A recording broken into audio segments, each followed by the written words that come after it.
What if I were to tell you that 400 miles below the surface of Saturn, there live giants? These giants telepathically communicate with me every single night. Oh, you don't believe me? Okay, then prove me wrong. No, you don't believe me. I need you to prove to me that giants do not live 400 miles below the surface of Saturn and that they do not communicate with me telepathically every single night. Obviously, I'm kidding, but that's a little frustrating, right? It would also be very time consuming. If I were to throw out a claim and then tell you that you have to prove it wrong simply because you don't believe it, wouldn't that be a burden on everyone? Well, what if that was the way things were done? What if things would be called a fact simply because they couldn't be proven false? So if someone makes a ridiculous claim, simply because you cannot prove that claim false, it would go down as fact. So just imagine reading an encyclopedia filled with facts, but not really facts, right? Filled with facts that could not be proven wrong, ideas, beliefs that could not be proven wrong, so they went down as fact. That would be really frustrating, right? Well, to save us from all of that, we have a really useful tool. It is called the burden of proof. What is the burden of proof? What is the obligation to prove an assertion? If you make a claim or an assertion, you are then held responsible to prove that claim or assertion. To say that the person who does not believe in your claim should prove that your claim is not real is unrealistic, and it's impossible. Just imagine this. I just asked you to prove to me that giants do not live 400 miles below the surface of Saturn and that they do not communicate with me telepathically. We know that you have no technology to be able to begin to prove me wrong. And because you cannot prove me wrong, that now means that you have to accept my belief? Not at all. If you are going to present something as a claim, you're going to need evidence. And this right here is accepted everywhere. Everywhere. In a courtroom, if you're going to try and prove something, you're going to need evidence. If someone just made an outrageous claim about you, and they came and picked you up and had you standing in the courtroom and no witnesses were there, it was just only simply because someone made a claim, wouldn't you feel that was unfair? I'm sure you would. What if you could not prove that person's claim to be false? What if you had no alibi? You had no one that could validate where you were. And simply because you could not prove that you were someone else, now, no evidence was found on you, no fingerprints, no nothing. But because you couldn't prove where you were or prove that you weren't where the crime was, you're now held convicted. Would that be fair? You see, beliefs cannot be held that way.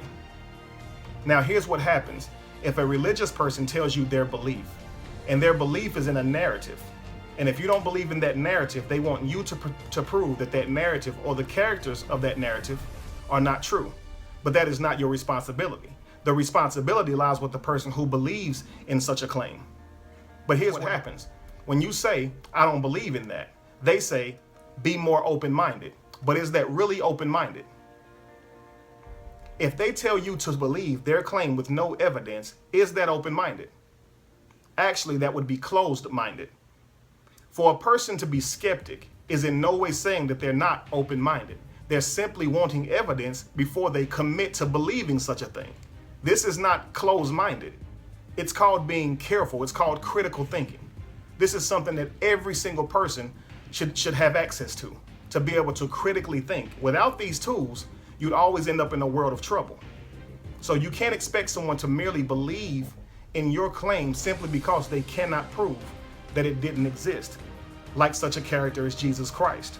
Because you can't prove that a person or a character like Jesus never existed, we must now accept that this character did exist. Is that fair?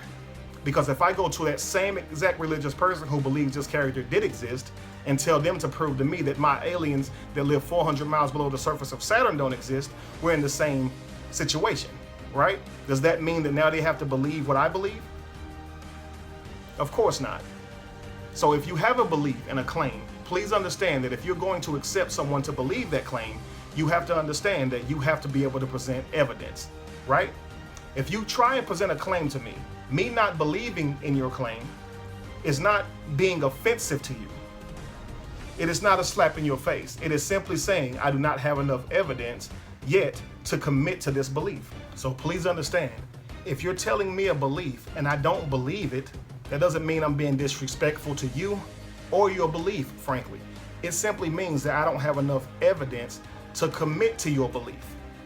Don't be offended. Now let's talk about lack of knowledge, because this is another thing that seems to be really heavy when trying to convince someone of something. If I say I don't believe in any of the characters in the Bible or any other characters in any of these religious books, the religious person would say, well, then if you don't believe in these characters, then tell me who created us, then who created mankind. And because I don't know that answer, they feel that they are now right in the narrative that they believe in, whatever book it is that they read. Understand this. Me not knowing the source of our existence or the beginning or the origin of our existence does not mean that God shaped us out of clay and pulled woman from his rib. Please understand that because someone does not know all the answers doesn't mean that you're any more right than you were to begin with, or any more wrong. Me not knowing does not make you by default know the answer. Here's an example. If we're looking at a game show and they have a jar that's filled to the rim with marbles, and the goal was to guess how many marbles were in that jar. If someone says 562, I'd be okay with that. If someone says 893, I'd be okay with that. However, if you say that there's one marble in that jar, I'm going to say that you're wrong. Now, because I don't have access to the actual jar itself, you'll say, well, you can't prove to me that there's more than one marble in that jar. So by default, that must mean that I'm right, because I can't tell you exactly how many marbles are in the jar. Therefore, you must be right by saying that there's one marble in that jar. It doesn't work that way. You have to prove that there's one marble in that jar if you make that claim or that assertion. You see, so if you give me a belief and I say that belief is false, you are left to prove that belief, not the other way around. And this is what happens in religion. We feel that the other person should have to prove it. And when we can't prove it, we immediately escape by saying it's a feeling, right? It's an emotion. It's a personal thing. It's personal. Please understand that you cannot prove something to someone by saying it's only personal to you. Nobody saw this but me. Look, as crazy as it sounds, as unfair as it sounds, if I saw someone disappear right in front of my eyes, I'd have a hard time convincing that to someone else if I'm the only one that saw that. In the same way, if you're going to try to prove that a character exists by a certain narrative in a certain book, you need to be able to prove that. And you need more than the pages of that book to prove that. See, here's the problem with religion. We believe in a narrative. We believe in a God who has a name and a son and a mother, right? And a birth date and a geographical area where they were born and a day that they died, a day that they rose again. We have all these beliefs, but all those beliefs are wound up into paper and ink. There is no evidence outside of paper when it comes to these beliefs. Now, here's what a lot of us will do.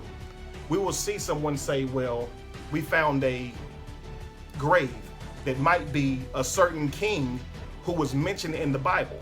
And we'll say, because someone found a grave that they think that king that was buried in must mean that the whole narrative of the book I read is true. It also doesn't work that way. Example, we have a lot of movies nowadays, right? So let's take a movie that was about the US president.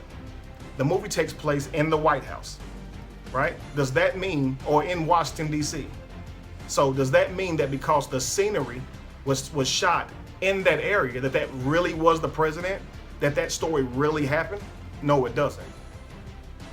So having a narrative of something is not enough, or having documentation or a printout or a book of something does not make it fact. You need evidence outside of that to prove it. And when you do not have that, the first thing that religious people do is they always go back to I had a feeling, or it's an experience. Your experience cannot be real for everyone. Your experience is only real for you. And you having an experience in no way, shape, or form means that what you believe is also true. Please understand something. Because you can't explain something does not mean that it can't be explained.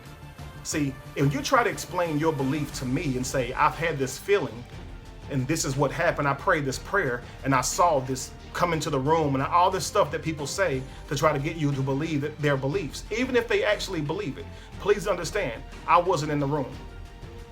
So I can't take a mental assessment of everything that went down. All that you have in your mind is what you believe happened. I don't know if you're telling me the whole story or anything. You see, let's just say that there was a sheet flying across the room. Now, to the naked eye, you may believe that that's a ghost. However, if you see a window open and a breeze carry that sheet, then you pretty much are clear that it's not a ghost, right? It had no conscience, it just blew into the house and fell. But if I tell that story and say, I just saw a sheet floating in my living room, I believe it was a ghost, and I leave out everything else, that presents a problem. Now the other person doesn't have the whole story to even be able to tell me if I'm wrong or not. So a lot of us have beliefs simply because our grandmother saw something or felt something or believed she felt something or saw something. And by that belief that your grandmother or auntie or mother saw, you believe now that Jesus was born of a virgin. You see, died on the cross and rose again 3 days later. These things, it does not work like that. If you're going to believe that a certain God is the King of Kings and the Lord of Lords, you're going to have to be able to prove that. The burden of proof is on you. The person who makes the claim has to be the person to prove it true. Last example, we're in the middle of the street and someone walks up to you and says, I have this magic elixir, this drink. If you drink it, you will be instantly healed of all your ailments, be strong, and live forever. Would you believe them? Simply because they said they know it works. Would you be wrong for being a skeptic? Would it be offensive to be able to need to see proof of that? Or would you just grab her cup and immediately started drinking? What if when you told her, no, I don't know if that's really what it does, can you prove it? What if she got offended and said, well, if you don't believe it, it ain't for you. You must first believe it for it to work.